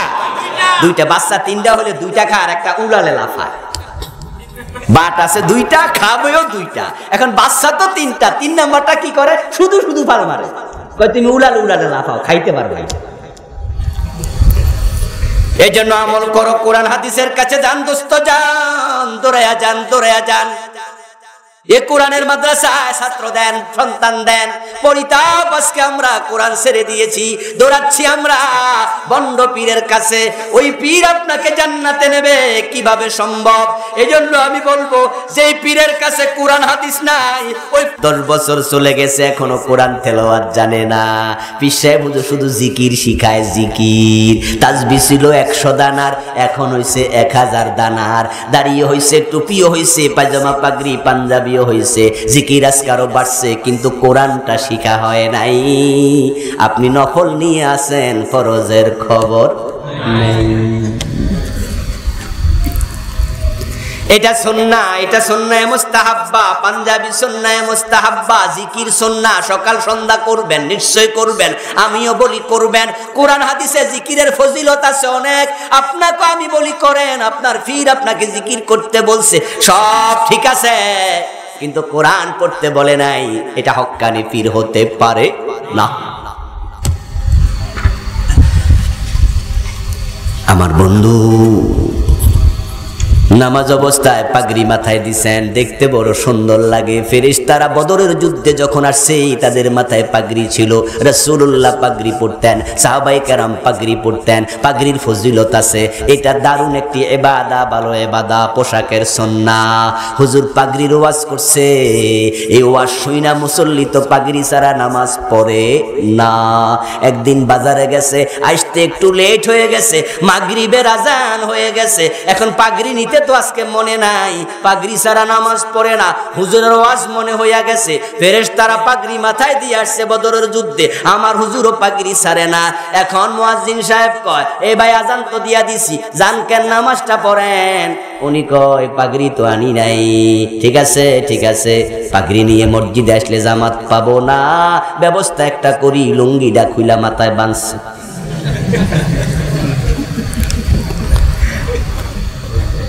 নামাজ হবে? আমার বন্ধু, আমরা সবাই মিলে ফতোয়া দিলাম হবে না, কারণ পাগড়ি সুন্নাহ, লুঙ্গিটা হলো ফরজ। সুন্নাহ ছাড়া চলে, ফরজ ছাড়া চলবে না। তলাবুল ইলমি ফারিদা আলা কুল্লি মুসলিম, কোরআনের মৌলিক ইলম শিক্ষা করা সকল মুসলমানের জন্য ফরজ। 70-80 বছর বয়স, সূরা ফাতিহাটা শুদ্ধ করে পড়তে জানে না এমন মুসল্লি আছে না নাই? জান্নাত এত সোজা। কোরআন ছেড়ে দিয়েছে মুসলমান যবে, তখন থেকে কপাল পুড়ে গেছে। একটা সময় কোরআন মুসলমানদের সম্মানের কারণ ছিল। মুসলমান যেখানে ইজ্জত তাদের পায়ে চুমু দিয়েছে সেখানে। অর্ধ দুনিয়া মুসলমানের হাতের তালুতে ছিল। রোম সাম্রাজ্য বিজয়ী হয়েছে, মুসলমান দখল করেছে। পারস্য বিজয়ী হয়েছে। স্পেনে 700 বছরের বেশি কালেমার পতাকা উড়েছে। এই ভারত উপমহাদেশ মুসলমানরাই শত শত বছর শাসন করেছে। আমরা করেছিলাম। আহা, মুসলমান দেখলে কাফেরদের কলিজায় পানি শুকায়া যাইতো, অন্যায় করার সাহস করত। কারণ তাদের এক হাতে ছিল কোরআন আর এক হাতে ছিল তলোয়ার। অন্যায় করত না, অন্যায়ের সাথে আপোষ করত না। আল্লামা ইকবাল বলেন, ও জমানে মে মুআজ্জাজ থে হামিলে কোরা হোকর और तुम खार होए तारिके कुरा बनकर। তোমরাই ছিলে স্মরণীয়, তোমরাই ছিলে বরণীয়, তোমরাই ছিলে পৃথিবীতে সম্মানীয়, কারণ তোমরা ছিলে কোরআনওয়ালা। যখন থেকে কোরআন ছেড়ে দিয়েছ, তোমাদের কপালটা তখন থেকে পুড়ে গেছে। এখন ছেলে মেয়ে কোথায় পাঠায়? কিন্ডারগার্টেনে। মক্তবগুলো বন্ধ হয়ে গেছে। কিন্ডারগার্টেনের ধাক্কায় মা বাবা আগে সকালবেলা মক্তবে পাঠাতো, সন্তান কোরআন পড়তো, নাস্তিক হতো না। এখন যখন কোরআন ছেড়ে দিয়েছে, বাংলাদেশে আস্তে আস্তে নাস্তিকের সংখ্যা বেড়ে যাচ্ছে। ছেলে ইঞ্জিনিয়ার কোরআন পড়তে জানে না, ডাক্তার কোরআন পড়তে জানে না। আরো পরিতাপের খবর আছে, পরিতাপের খবর আছে। পত্র পত্রিকা ইতিমধ্যে দেখেছেন 2022 সনে নতুন কারিকুলামে পরীক্ষা হবে। ওই কারিকুলামের মাঝে হাই স্কুল লেভেলে ইসলাম শিক্ষার পরীক্ষাটা বাদ।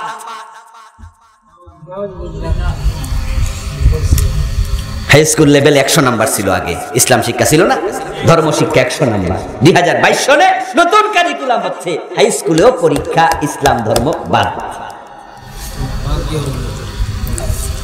কলেজ লেভেলে আগে 100 নাম্বার ইসলাম ধর্ম আবশ্যিক ছিল, যে নিত আবশ্যিক দিতেই হবে, পাস করতে হবে। এখন নতুন যে কারিকুলাম চলছে ওই কারিকুলামে 100 নাম্বার ইসলাম ধর্ম আছে, তবে ঐচ্ছিক। আর সামনের কারিকুলামে পরীক্ষাটাই নেই। কোথায় যাচ্ছেন, কোন দিকে যাচ্ছেন? শুধুমাত্র মুখে বললে হবে না, মদিনার সনদের আলোকে আমরা দেশ চালাই, আমরা ইসলাম প্রিয়। ইসলাম প্রিয় যদি হয় বাস্তবে দেখাতে হবে।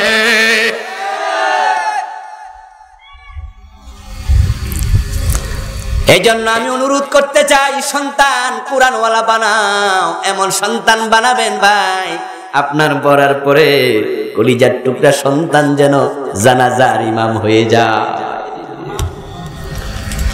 ইন্টারমিডিয়েট পর্যন্ত মাদ্রাসায় পড়াবেন, আলেম পাস করার পরে ডাক্তার হবে, ইঞ্জিনিয়ার হবে, ইউনিভার্সিটিতে ভর্তি হবে। 1 থেকে ইন্টারমিডিয়েট আলেম পর্যন্ত মাদ্রাসায় পড়াবেন, একবারে ছোটকালে নুরানি শিক্ষা দেবেন। আপনার সন্তান ওই মুক্তবে জানাজা কেমনে নামাজ পড়ায় সেখানে শিখে যাবে। বাবা আল্লাহর সামনে নিয়া সন্তান যখন দাঁড়ায় দোয়া পড়ে, আল্লাহুম্মা গফিরলি হাজ্জিনা ওয়া মাইয়িতিনা, ও আল্লাহ আমাদের জীবিতদের ক্ষমা করে দাও, আমাদের মৃতকে ক্ষমা করে দাও। ওনার দোয়াটা মুখ দিয়ে আসে না, ইমামের দোয়া আসে মুখ থেকে। সন্তান যদি ইমাম হয়ে দাঁড়ায়, তার দোয়া আসবে কলিজার ভিতর থেকে।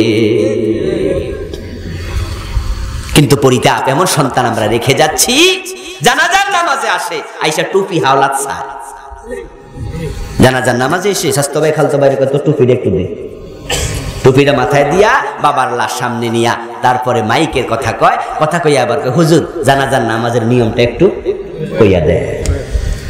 এমন গাজীপুর এই এলাকায় আছে না নাই? হুজুর জানাজার নামাজের নিয়ম কোন?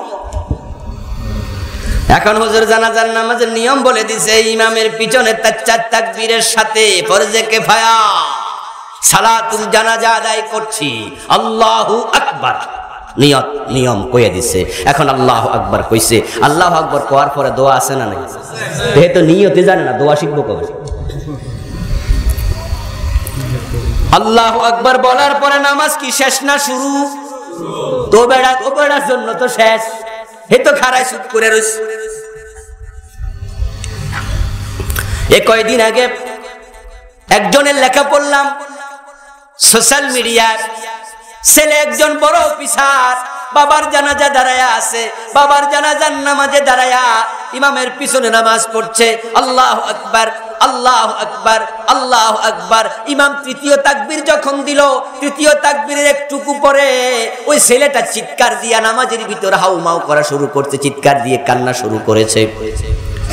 ইমাম সাহেব চতুর্থ তাকবীর দিয়া সালাম ফিরায়া ও বেটার বুকের সাথে জড়াইয়া ধইরা কয়, বাবা মরে গেছে তাই মনে বড় দুঃখ, তাই কান্না আইছে। লোকজন সান্ত্বনা দেয়, কাঁদিস না, আমরা তো আছি, আমরা তোমাকে সান্ত্বনা দিচ্ছি। তোমার চাচা আছে, জেঠা আছে, তারা কয় কাঁদিস না বাবা, বুঝছি তো দুঃখ হবেই, বাবা মারা গেছে। অফিসার কয় আমারে ছাড়ো, আমি বাবা মরে গেছে এই দুঃখে কাঁদি নাই, তাহলে কেন কাঁদলা? তখন ছেলে বলতেছে, তৃতীয় তাকবীর দেওয়ার পরে একটা বড় দোয়া আছে, আমি মক্তবে থাকতে এটা একবার শুনেছিলাম, মুখস্থ করেছিলাম, বড় হওয়ার পরে আর এই দিকে মুখ করি নাই, ওই দোয়াটাও জানি না। এখন আমি তৃতীয় তাকবীরের পর ওই দোয়াটা স্মরণ করতে পারছিলাম না, আমার মনে বড় দুঃখ হলো। পাবলিক আমার বাবার জন্য দোয়া করে, ছেলে হইয়া হতভাগা, দোয়াটাও জানি না। আমার বুক ফেটে চিৎকার আসছে, কি ছেলে হইলা? এমন ছেলে আমাদের সমাজে আছে না নাই? দোয়াটা পর্যন্ত জানে না, কেমনে বাবার জন্য দোয়া করবে? এমন সন্তান জন্ম দেয়াছে না দেয়া রেখে যান একজন আলেম সন্তান, মাদ্রাসায় পড়ান, কোরআনওয়ালা বানান, হতে পারে আপনার সন্তান আপনার জান্নাতের উসিলা হয়ে যাবে। আল্লাহ তাআলা আমাদের সকলকে কোরআনমুখী হওয়ার তৌফিক দান করুক, জোরে বলে আমিন। হাদা মা ইনদি ওয়াল ইলমু ইনদাল্লাহ আলাইহি তাওয়াক্কালতু ওয়া ইলাইহি উনীব। আমরা একসাথে দোয়া করে বিদায় নেব ইনশাআল্লাহ।